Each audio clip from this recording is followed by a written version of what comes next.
ہم لوگ امانت میں خیانت کیوں کرتے ہیں؟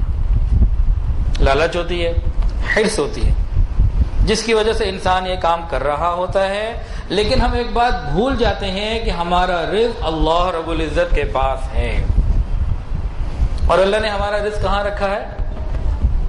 وَفِي السَّمَاءِ رِزْقُكُمْ، تمہارا رزق آسمانوں میں ہے، وہاں کوئی ڈاکہ نہیں ڈال سکتا، کوئی غلط آدمی پہنچ نہیں سکتا، اور پہنچانے کی ڈیوٹی خود اللہ نے اپنے اوپر لی ہوئی ہے کہ ہم پہنچائیں گے۔ ہم اس بات کو بھول جاتے ہیں کہ ہمارا مقدر جو اللہ نے لکھ دیا ہمیں اتنا ہی ملنا ہے۔ اللہ تعالیٰ کے پاس ہمارے اس کا کنٹرول بھی ہے رزق کے پہنچانے کا، تو درمیان میں نہ کوئی خرد برد، یہ کوئی ڈاک کا لفافہ تھوڑی ہے کہ ادھر سے محکمے نے دیا اور راستے میں کوئی خرد برد ہو گیا۔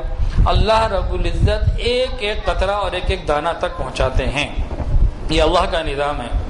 تو جب ہمیں یقین آ جائے کہ کوئی رزق درمیان سے چرا نہیں سکتا، پھر ہم کیوں کسی کے حق پہ ڈاکہ ڈالتے ہیں؟ ہم کسی کے حصے کا رزق لے نہیں سکتے، اس بات کو سمجھنے کی ضرورت ہے۔ ہم کسی کے بھی حصے کا رزق لے نہیں سکتے۔ اگر ہم خیانت سے غلط طریقے سے کوئی چیز حاصل بھی کرتے ہیں، وہ ہوتی ہماری ہی ہے، دوسرے کی نہیں ہوتی ہماری ہی ہے۔ ہاں، گناہ کا ٹھپا ہمارے پہ لگ جاتا ہے۔ حضرت جی دامت برکاتہم نے ایک واقعہ سنایا کہ حضرت کو جاننے والے تھے، ریٹائرمنٹ کے اوپر ان کو 5-7 لاکھ روپے ملے، اور کوئی دوست بھی ساتھ آ گیا، اس کو پتہ لگا پیسے ہیں، تو اس نے ایک بزنس پروفائل بنا کے بتائی کہ ہم یہ اس کو انویسٹ کریں گے اور اتنے مہینوں میں اور اتنے عرصے میں یہ ہو جائے گا۔ اس کو نا سبز باغ دکھائے، وہ بھی ٹریپ ہو گیا اور سارے پیسے اس کو دے دیے۔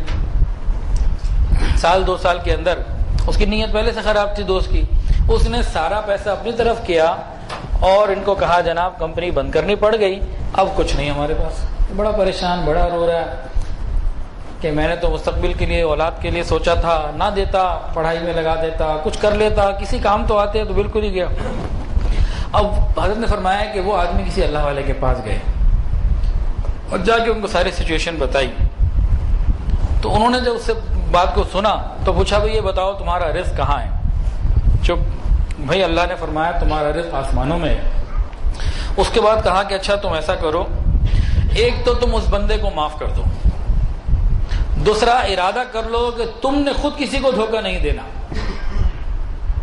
اور تیسرا یہ کہ اب تم کوئی کام تلاش کرو، کام شروع کرو۔ خیر اس نے ان کی بات کو مانا، اس بندے کو معاف کر دیا اور ارادہ کیا کہ میں دھوکہ کسی کو نہ دوں گا، اور کام کی تلاش میں نکلا۔ تو ایک دیہاتی علاقے کے وہ رہنے والے تھے، تو انہوں نے دیکھا یہاں کسانوں کو فرٹیلائزر کی ضرورت پڑتی رہتی ہے، تو وہ ایک فرٹیلائزر کمپنی میں گئے اور جا کے کہا کہ بھائی میں فلاں جگہ سے آیا ہوں، مجھے کچھ آپ یہ کھاد دے دیجئے، میں آپ کو پیسے تھوڑے دنوں بعد دے دوں گا۔ بہرحال انہوں نے کچھ اس کو تھوڑی سی کھاد دے دی اور اس کا سلسلہ شروع ہو گیا۔ وہ آیا اور اس نے مناسب قیمت کے اوپر، نفع کے اوپر کھاد بیچی اور پیمنٹ ٹائم سے پہلے واپس جا کے دے دی۔ یوں ایک اعتماد دونوں کا بحال ہو گیا۔ وہاں سے سامان لے کر آتا، یہاں مناسب قیمت پہ صحیح چیز جو بتاتا ویسے دے دیتا۔ اب جس سے لے رہا ہے اس کا بھی اعتماد اس کے اوپر ہو گیا، جس پہ دے رہا ہے، جس کو دے رہا ہے اس کو بھی اعتماد ہو گیا کہ بات ٹھیک کرتا ہے۔ جب یہ دو چیزیں ٹھیک ہو گئی پھر برکتیں ہی برکتیں ہیں۔ تاجر کتنے بیٹھے ہیں یہاں پہ، جس سے آپ لے رہے ہیں اس کو آپ کے اوپر پورا اعتماد، اور جس کو آپ دے رہے ہیں آپ اس کو آپ کے اوپر پورا اعتماد، پھر اس کی برکتیں آپ خود دیکھیں۔ اس نے پھر حضرت جی کو چند سال کے بعد بتایا۔ حضرت نے فرمایا کہ وہ آیا کہ 5 سال میں نے بزنس کیا، اور ان 5 سالوں کے بعد آج 14 کروڑ روپے کی فرٹیلائزر کا میں اکیلا مالک ہوں۔ جو نقصان ہوا تھا چند لاکھ کا ہوا تھا۔ اس میں نقطہ کیا ہے؟ اگر کوئی آدمی سنے کہ فلاں بندے کی ساری پونجی ختم ہو گئی، ضائع ہو گئی، تو اس کو ہمدردی ہوگی کہ نہیں ہوگی؟ تو کیا اللہ تعالیٰ کو ہمدردی نہیں ہوگی؟ اللہ تعالیٰ کی ہمدردیاں لے لیں تو پھر مزے ہی مزے۔ تو اس لیے انسان جو بھی دھوکے سے کماتا ہے وہ اس کا اپنا ہوتا ہے، کسی اور کا نہیں لے لیتا۔